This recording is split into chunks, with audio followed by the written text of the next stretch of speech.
Hello? Who is there? What do you want from me? Listen, I don't know what game you're trying to play, but it isn't funny. Pongo? Why did you say that name? Oh, fucking Christ! I'm Batman. Who the hell are you and how did you get in my house? Game show host let me in. But that's not the point. Oh my god. Where are the shoujo manga? I don't know what you mean. Where are they? I don't know. Listen, I've been looking for the shoujo manga and I know that you know where they are. I've seen your YouTube. Man, I have no clue what shoujo you're talking about. That's Batman to you. And I mean the ones from CMX. CMX? Mr. Batman, sir, your company is the one that lost them. Oh, Bruce Wayne Enterprise? I mean, Batman Inc. No, DC, dumbass. Don't call Batman a dumbass or I'll throw you against the wall. Now, explain yourself or I'll get your friend over there. Okay. Can I at least go to my usual spot? What do you mean? I could just kill two birds with one stone and make a video about this. I mean, I need to put a video out this month anyway. Alfred said it was okay, but no funny business, or I'll put you in Arkham Asylum for that speeding ticket. Oh, thank you. Whoa, how do they do that? Comics versus manga. It's a tale as old as time here in the States. Countless nerds, geeks, or insert other descriptor of a person with a niche interest have argued the merits of which medium reigns supreme. However, there was once a time in the far distant past of 2004 where the two lived harmoniously under the same company. Or at least as harmoniously as they could under a company that was just looking for a little bit of that sweet, sweet manga boom money. Yes, in the olden days of manga history, DC Comics once owned a manga imprint called CMX. And it wasn't just any old imprint, because this imprint, I would argue, was home to one of the most diverse shoujo lines ever licensed in America. The company that is most known for its muscled male superhero power fantasies was once a beacon of light for any shoujo fan. Of course, they had licensed things other than shoujo too, but if you're not new to this channel, you will know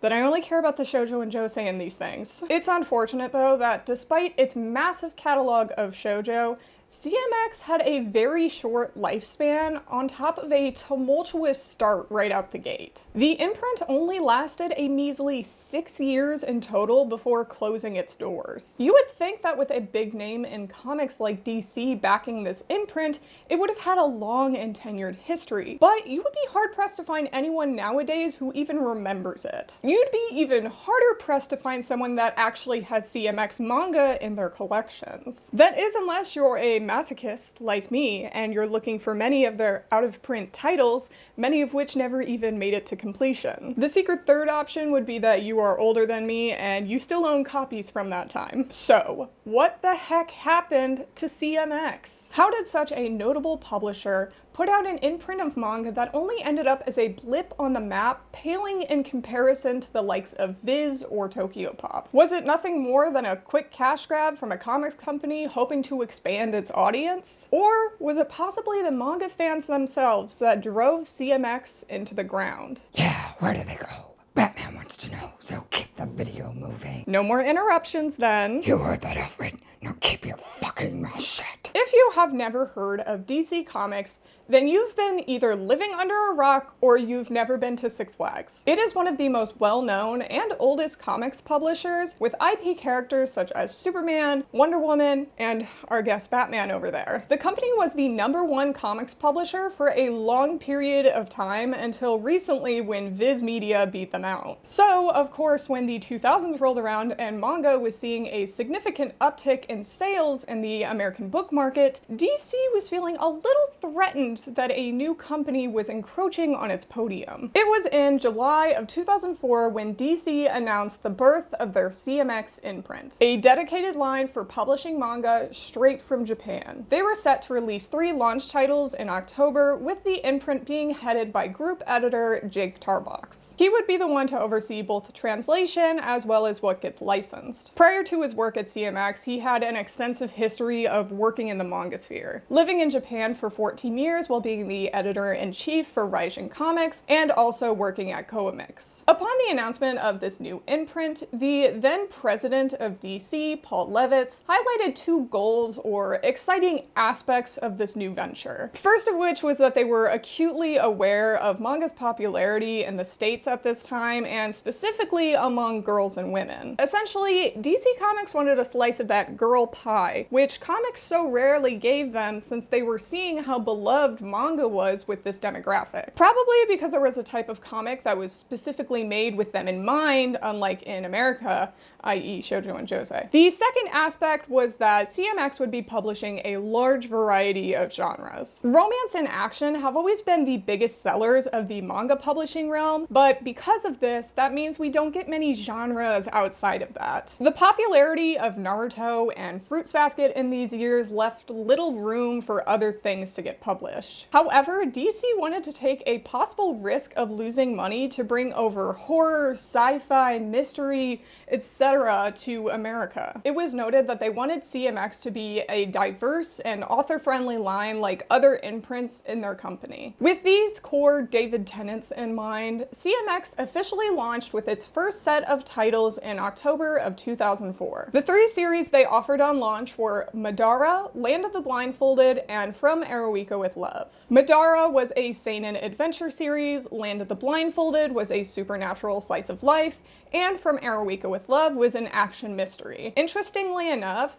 two of the three titles on launch were shoujo series, and one of them was a classic coming from the 70s. Something that publishers now, and even back then, wouldn't touch with a 10-foot pole with an additional 10-foot pole attached. Of the three series they launched with, Land of the Blindfolded was the only one I ever remember reading as a kid. I'll even say it might be the only CMX manga that I ever saw at my library or out in the wild. By the time I was able to buy my own manga, CMX would have already gone under, so anything I saw at the library was the only way I was going to know about them. Especially in the age of dial-up internet, where if you didn't know about something, it didn't exist. This was actually a really big issue with CMX, and we'll get more into that during the end of the video. The appearance of the first round of books was relatively uniform with little distinguishing features between each other. Each had white spines, bold black text, and the large letters CMX printed across. On the covers, they were slightly closed in by the CMX label as well as the author's name surrounding it. The biggest difference between how the books looked was just the colors that were chosen for each of them. I think we've already established in my Shoujo Beat video that I really don't like uniform white spines.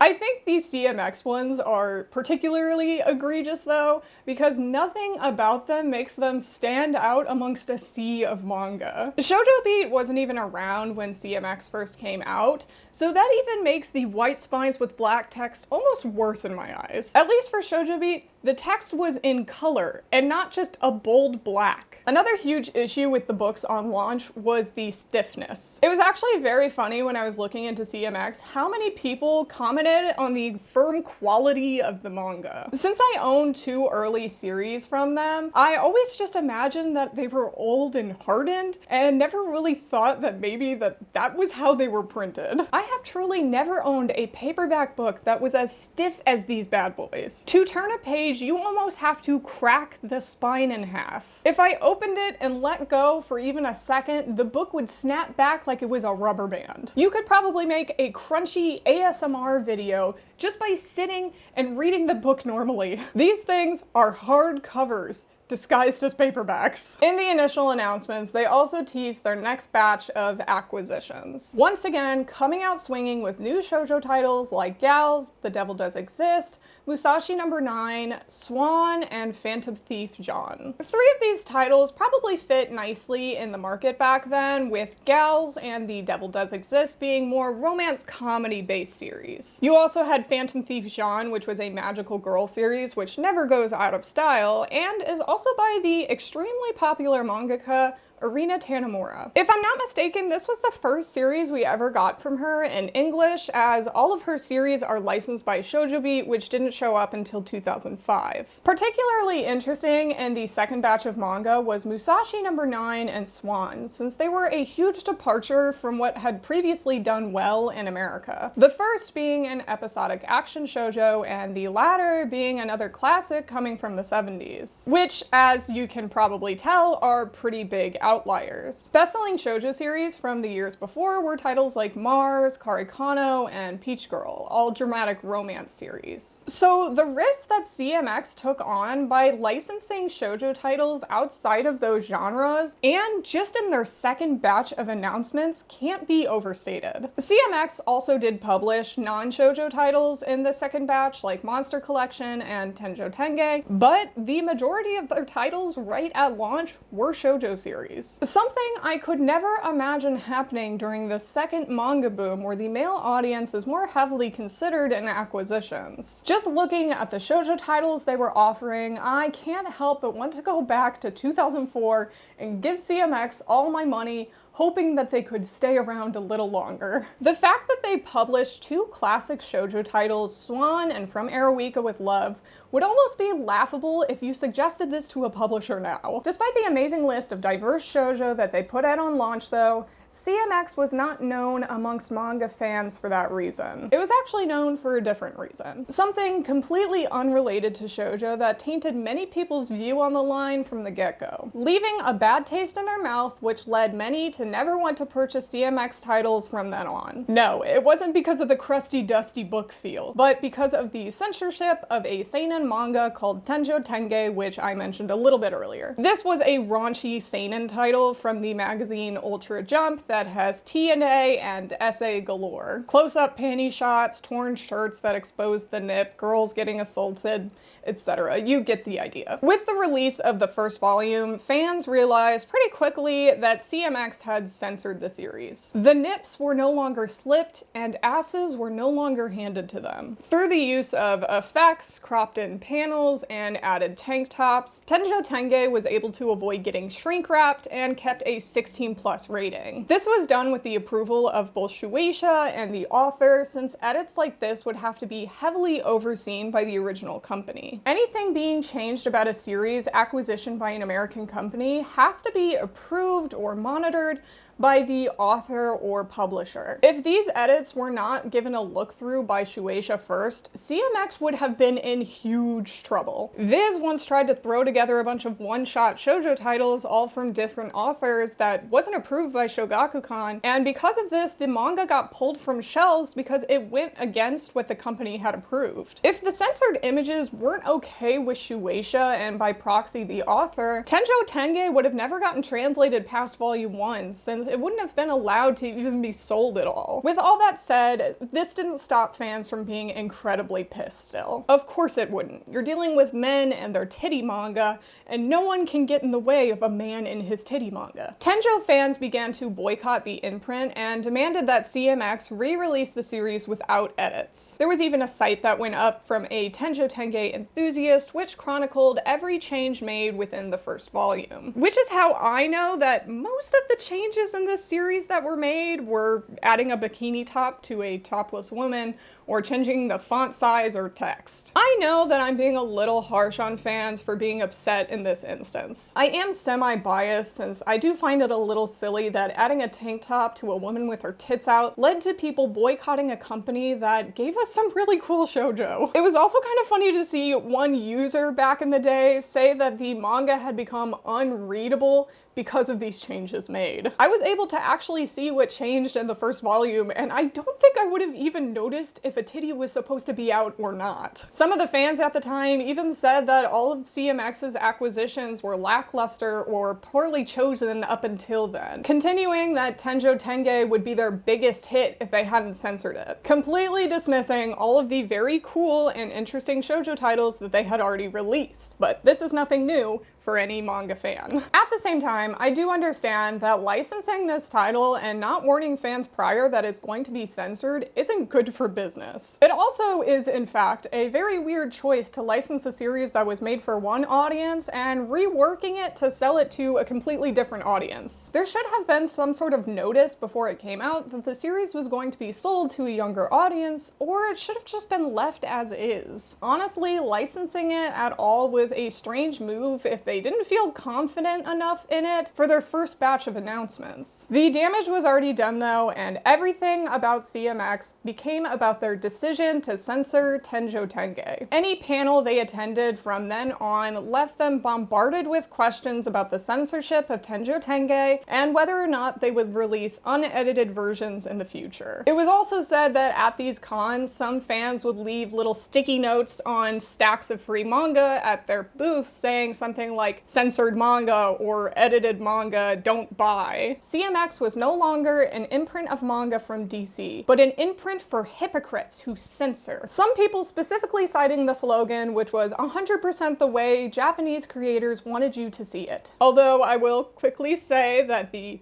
author did approve the American audience seeing it the way that they did, so the slogan isn't technically wrong. During this fiasco, editor Jake Tarbox took a huge amount of blame for the editing decision that was made. Many placed Tarbox at the center of the issue, making it out to be like he decided to censor the series. Although many sources have stated that he was only the one to enact the decision, but not the one to make the decision. Still, the consistent blame and relentless questioning from fans ultimately led to Tarbox's resignation in May of 2005 as the head editor of CMX, only a year after the imprint opened. The resignation obviously didn't do too much to change pissed off fans' minds though. In their eyes, the imprint was done for unless they released those unedited versions of Tenjo Tenge. With this, CMX was tarnished to say the least. People were already doubting the longevity of this imprint with how poorly the series were selling, since not a single one ended up on the BookScan charts in 04 or 05. But the added censorship scandal was the icing on the farewell cake. None too surprised by the poor management on DC's end for this imprint either. Some had harkened back to how Rebellion and Humanoids had both partnered with DC before also garnering poor sales and subsequently getting left out to dry by the company, all of which happened within 1 year. CMX, however, didn't die right away. Instead, they had a major overhaul to try and re-establish trust with the manga fan base. The first of which was bringing in a new team to lead the charge and hopefully changing the tides. Two people, Asako Suzuki and Jim Chadwick, took the place of Jake Tarbox as the new heads of the imprint. Asako's duties included licensing new titles and business development as head of manga, while Jim, as described on his website, edited the line and hired translators as lead editor. From how they've been described and my own personal viewpoint, these two were nothing short of a dynamic duo. The variety of shoujo titles and the amount of classics they were able to bring over in such a short amount of time was unmatched. With these two on board, the diversity in genres of the series that they licensed expanded even more than before. First of which were shoujo titles like Cypher, which was a drama set in New York,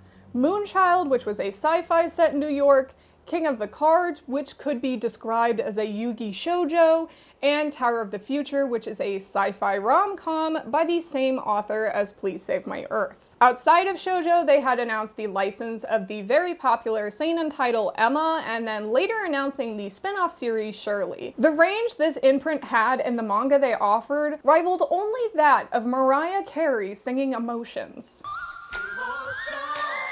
The reason for this diversity was now twofold though. While the imprint was already based on targeting girls with a wide range of genres, Jim and Asako furthered this desire by just wanting to publish good manga. Jim had stated that he looks for good stories with strong characters when he grabs new titles, also stating that whether it's shonen or shoujo, he doesn't care. It just has to have a good story. This kind of statement does sometimes rub me the wrong way though, because there's still just that little bias in in your head that makes shoujo get left behind still, which is where Asako comes in. Now, I don't doubt that Jim wasn't helping get some good shoujo titles. I'm sure he had just as much of a hand in the amazing acquisitions as Asako did. However, from what I was able to find, it seems that Asako was a shoujo reader since she was a kid, which could have led to why we were getting so many obscure shoujo titles from CMX in that time. In a blog post, she does recount that Cypher was a series she inherited whenever she took over the role as head of manga. But she also does say that she helped the team before her promotion, and she was the one to have suggested this title, saying that Cypher was recommended by her because she had read it countless times as a kid. Just as a tangent, I want to mention that in Volume 1 of Cypher,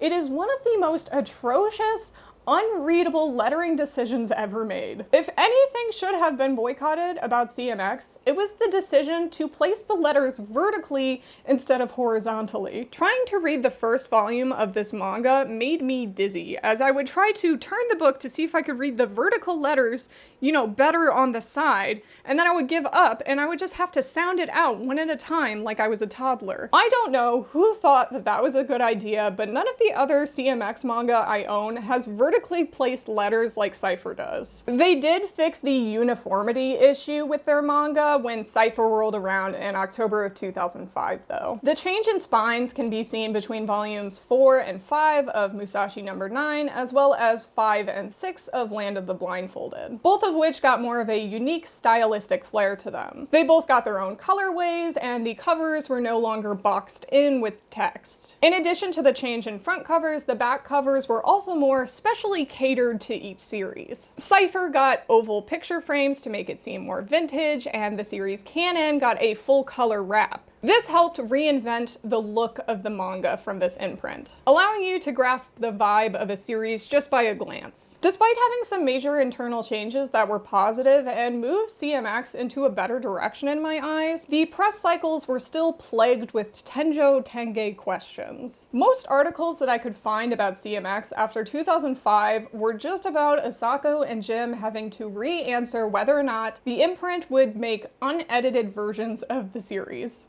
Eventually, they stated that they were considering at one point to release unedited ones, but most likely because of money reasons, they would just continue releasing what they were already putting out. Although the age rating did change from teen to mature, and Jim also stated that they were going to be parsing down the editing of the series. From here on is where CMX barely coasted by with scarce positive news or chatter. Poor sales became a continual talking point about this imprint, even if they were consistent in their output of manga and licenses. It was reported that from 2007 to 2009, they were having an increasingly difficult time getting their books on shelves. People who were looking for CMX titles at bookstores instead of specialty comic stores were having a hard time finding it, since DC wasn't focused on putting their series in those stores. This made the already stagnant sales continue to drop further. The only time I could find anyone mentioning whether CMX titles were selling well or not was when they brought up Emma or Tenjo Tenge. But with their series still not landing on any BookScan charts, that meant nothing was selling more than 4,000 copies. There was also very rarely any promotion on DC's end for CMX as well. Some people mentioned that they were even lumped in with their shared building neighbor Wildstorm at any panels when they were doing cons, only being allowed enough time to talk about their new manga licenses before having to hand the mic back to the other comics imprint at DC, which had media tie-ins like movies and toys, something CMX was never able to have. I feel like this notion that the imprint hardly had any promotion bars was just reflected by how little I could find about the imprint when I was researching. The most that was ever really written or stated about the imprint during its short span of producing manga was the manga that it produced. Not much else other than that. Even with the lack of sales and buzz, CMX still quietly licensed many amazing shoujo titles within the next 3 years, shaping it up to be one of the best imprints for shoujo fans in any decade. I even saw at one panel Jim and Asako getting asked about their genre choices for acquisitions, to which they acknowledged they were publishing a lot of shoujo manga at the time, but it wasn't intentional. Now, I don't know what the actual question was because it didn't didn't say what the actual question was, but I can only imagine it went along the lines of, why do you guys publish so much shoujo? Especially if their response was, we do it, but it's not intentional. While they did license titles that widened the landscape of what shoujo could be in the American market, from 2007 on, they did have a significant uptick of shoujo dramas. Most likely in a bid to compete with juggernauts like Fruits Basket and Vampire Knight, which were best-selling series in those years. We began to get more series coming from the ever so popular Hakusensha magazines, Hanato Yume and Lala. Not all of the shoujo series that came from these magazines were IRL dramas, but that was all the rage from Hakusensha in the mid-2000s. These IRL dramas did have a little bit of flavor to them that differentiated them from other series. Manga like Stolen Hearts, Venus Capriccio, and Teru Teru X Shonen were all romance drama series licensed by CMX that weren't only about school and love. There was a little twist to them in some capacity that gave them that signature shoujo gravitational pull which gets you all too invested. Stolen Hearts had kimonos, Venus Capriccio had a musical aspect, and Teru Teru X Shonen was a strange psychological series. It also came from the mangaka of Madame Petite, which is a series I desperately want in English if any other publishers are watching. There was no lack of fantasy or supernatural shoujo in this time either, though. Once again, coming from Hakusensha magazines, you had titles like The Empty Empire, which is an action sci-fi, and Two Flowers for the Dragon, a fantasy romance. Outside of Hakusensha, we got Seimaden, a supernatural fantasy, Pieces of a Spiral, an adventure fantasy, Canon, a supernatural horror, and The Key to the Kingdom, a historical fantasy. These titles ranged from lesser utilized shoujo magazines in the States now, like Asuka, Wings, and Mystery X, which is now defunct. Looking at these manga published at the time, I almost wonder how series like this became out of vogue for English publishers these days. They aren't that far off from too many series we get now. Dramas, fantasies, and supernatural series are still pretty popular amongst shoujo fans, yet rarely we get them in favor of fluffy romances and isekai villainess series. My only guess is manga like this are more obscure in a sense. Many of the series published then were from first-time authors in America, which would deem them less notable. Possibly, it could also be that these series had an element to them that would deem them too weird by today's standards. It sucks, but I can hardly imagine a series like Apothecarius Argentum or Ayayubihime Infinity getting licensed for the American market today. Although this imprint is such a treasure trove for me looking back on it, already tough times were growing even tougher for CMX by 2010. Poor sales, lack of buzz, little promotion, the ever so pesky censorship scandal, and on top of all of that, they now have to deal with the fallout of the 2008 housing market crash along with everyone else. The economic crisis that put the once booming manga industry into hot water across the board, with 2010 being an especially hard year for almost every manga publisher. In May of 2010, Viz had laid off a significant number of their employees, and the manga publisher Gokomi had just closed its doors. I guess once all the bad news from other manga publishers was gushing out like a dam, DC remembered long enough that it also had a manga imprint. Which is why in May of 2010, after a week of already bad news, it was announced that CMX would be shutting its doors. Stating the challenges of the American marketplace at the time, all CMX manga would cease publication in July of 2010. That is, all CMX manga except for Mega Tokyo, which was a webcomic published by an American author. This series just switched over to the DC Comics publication and continued from there. Maybe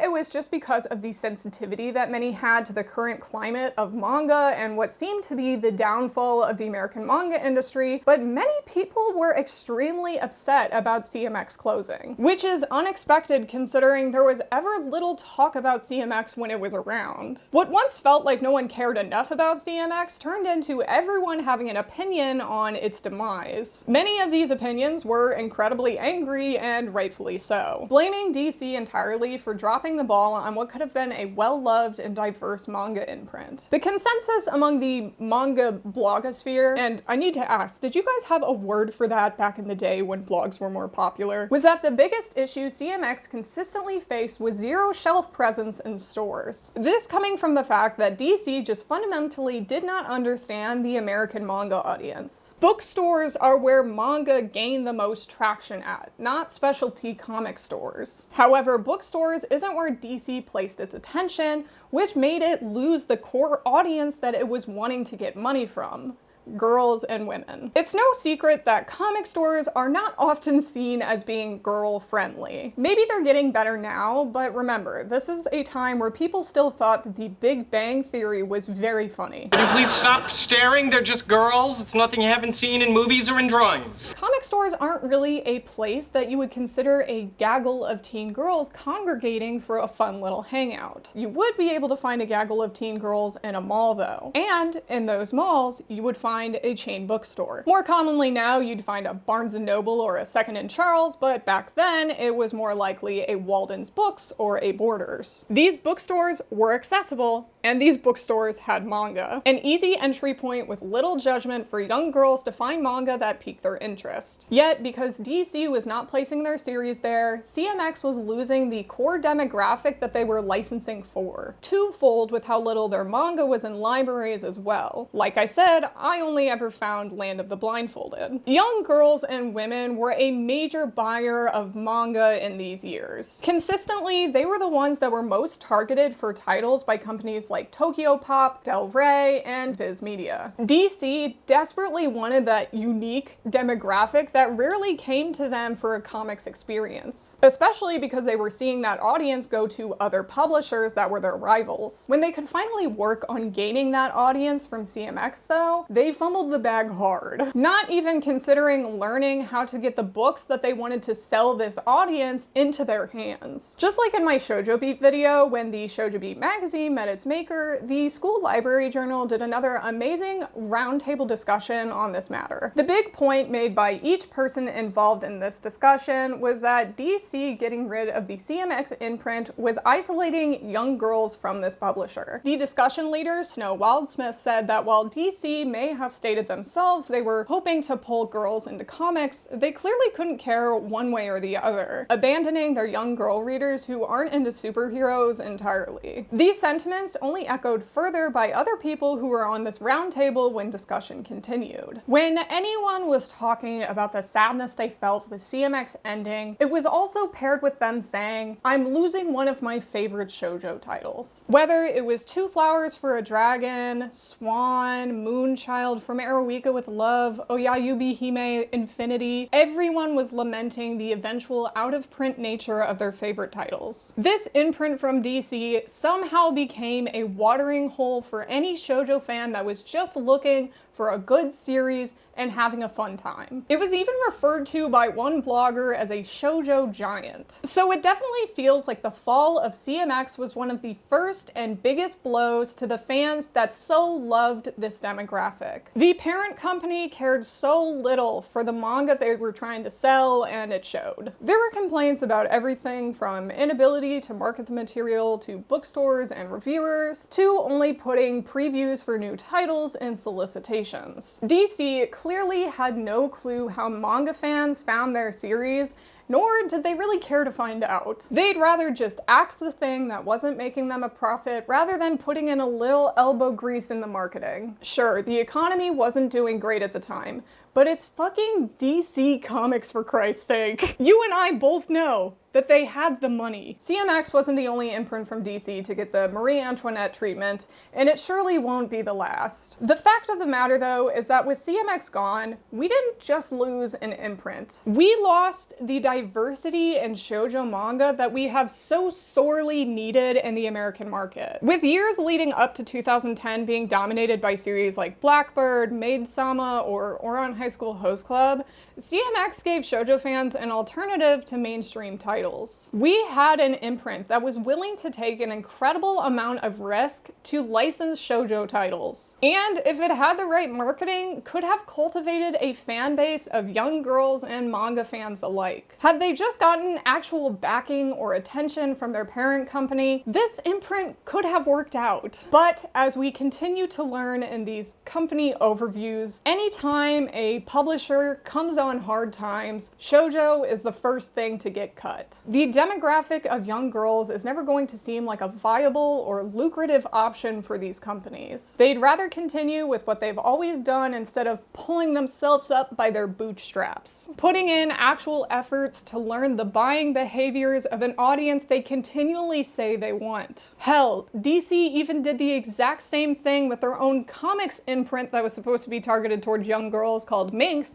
which also got axed in just 1 year. I think it's almost safe to say that the death of CMX is what basically killed shoujo in a way. An imprint that was producing a vast amount of unique shoujo titles collapsing was the perfect excuse to point at the rubble and say, girls destroyed that. Girls weren't buying the thing that was targeted to them, which means we also shouldn't be licensing these. People could blame CMX for licensing classic shoujo titles. They could blame them for licensing diverse genres, or they could blame the lack of sales on girls just not liking those kinds of series. Even though, like I said, they never really had the opportunity to latch on. Time and time again, we are seeing that these companies severely lack marketing to this audience of young girls and women. They don't get these books in stores, or they don't give them advertising, but then still turn around and get mad if young girls and women don't buy them because they can't find them, completely abandoning the ones that did find them and never trying to fix what they continually keep breaking. The female consumer is rabid